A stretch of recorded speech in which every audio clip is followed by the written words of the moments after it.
There are places in this world where the rules are written in blood and enforced by ghosts. The Continental Hotel isn't one of them.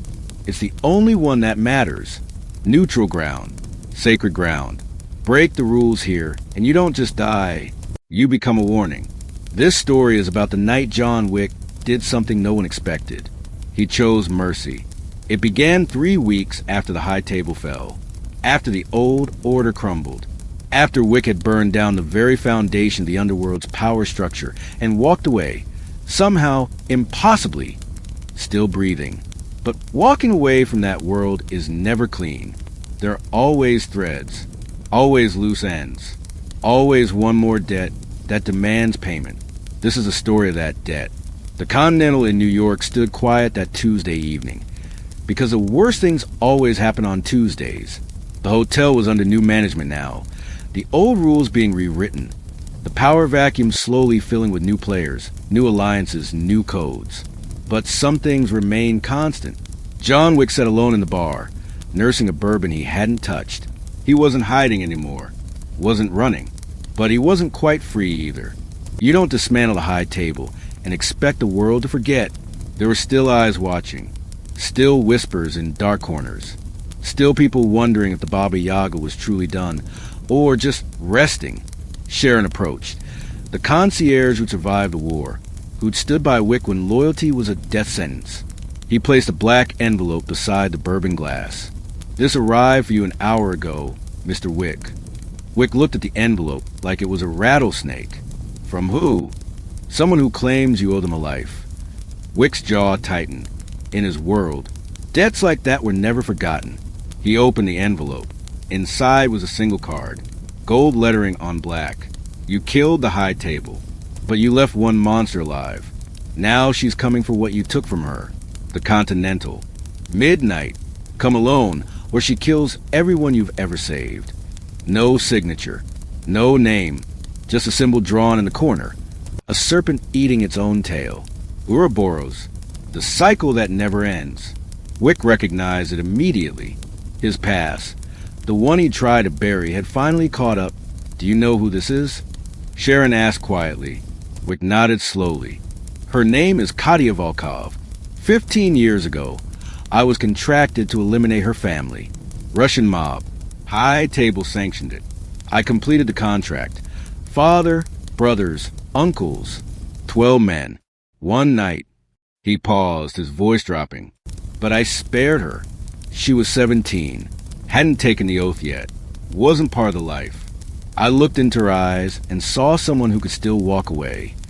Wick's fingers tightened around the glass. I thought I was showing mercy. And now she's had 15 years to become exactly what I tried to save her from. Midnight came too quickly. Wick arrived at the Continental's main hall to find it transformed. Candles lined the floors in intricate patterns, Russian Orthodox style, the kind used for funeral rites. In the center of the room stood a woman. Katia Volkov had grown into something sharp and dangerous. Her dark hair was pulled back severely, revealing a face that was beautiful in the way a knife is beautiful, elegant, cold, purposeful. She wore black tactical gear under a long coat, and Wick could see the weapons. Knives along her belt, guns holstered at her thighs. Something else, something deadlier in the way she held herself. This wasn't an amateur. This was someone who'd trained in hell and graduated with honors. Around the perimeter of the room stood 12 figures. Hostages. People Wick had saved over the years. A doctor who'd patched him up. A priest who'd given him sanctuary. A child now grown who he'd pulled from a burning building during a contract gone wrong. Each hostage had a red laser painted on their chest. John Wick.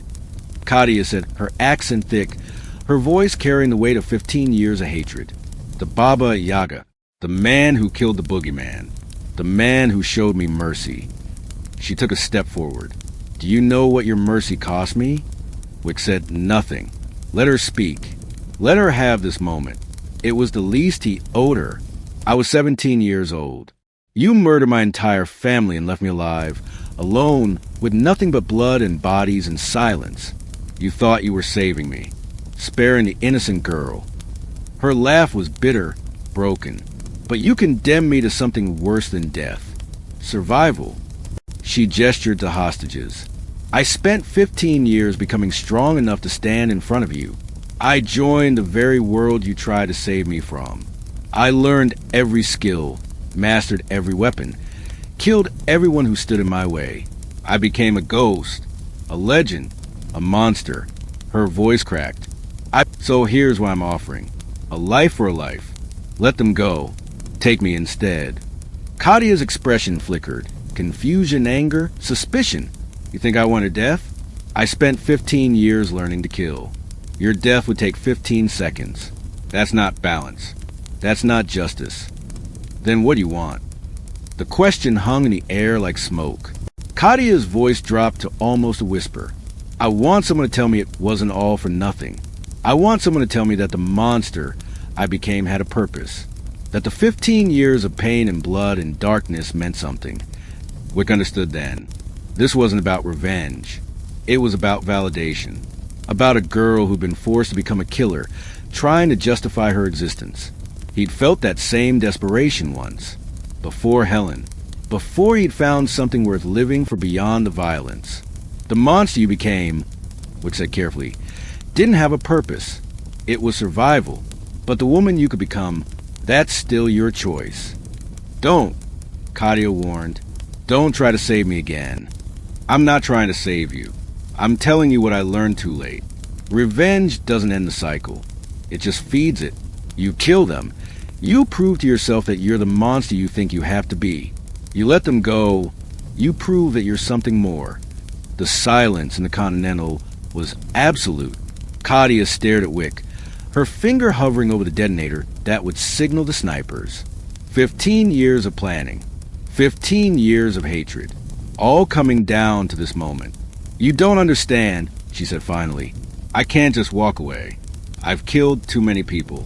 Done too many terrible things. There's no redemption for someone like me. I killed over 200 people for a car and a dog, Wick said flatly. If I can find a reason to stop, so can you. But you had something to live for.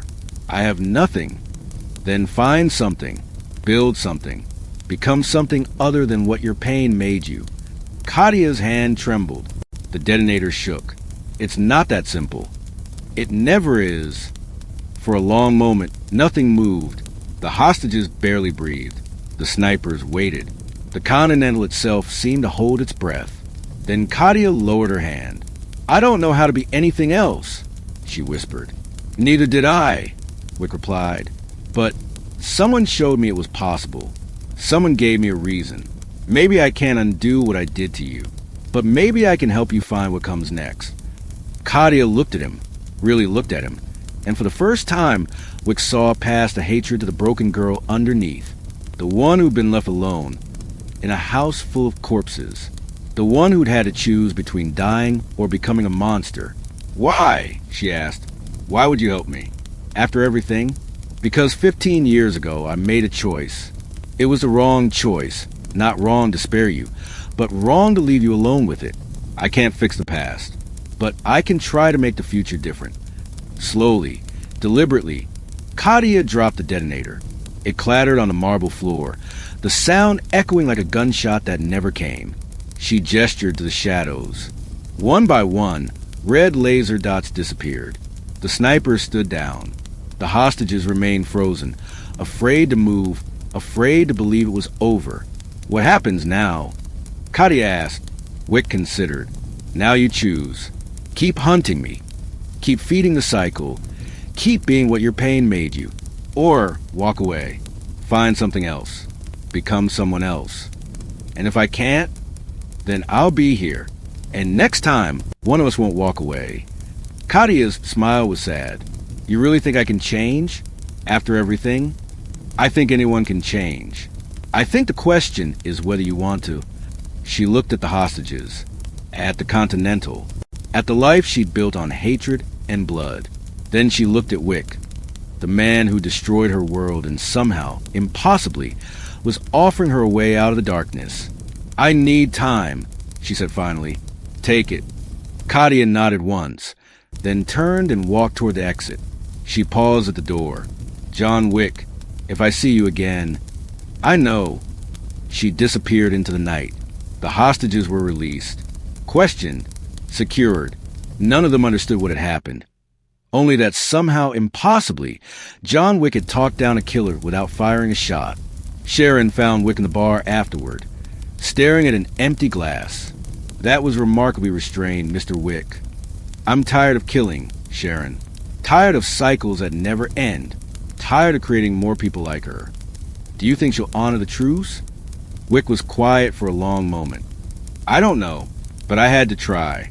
I had to show her that mercy isn't about sparing someone's life. It's about giving them a chance to choose a different one. And if she chooses violence, then at least I'll know I tried to break the cycle instead of feeding it. Sharon nodded, understanding. For what it's worth, Mr. Wick, I believe she heard you. Whether she listens, that's her choice now. Wick stood, leaving the empty glass behind. That's all any of us have. Choices, and the consequences that follow. He walked out into New York night, disappearing into the city like smoke. Behind him, the Continental stood silent, a monument to rules, codes, and the endless cycle of violence.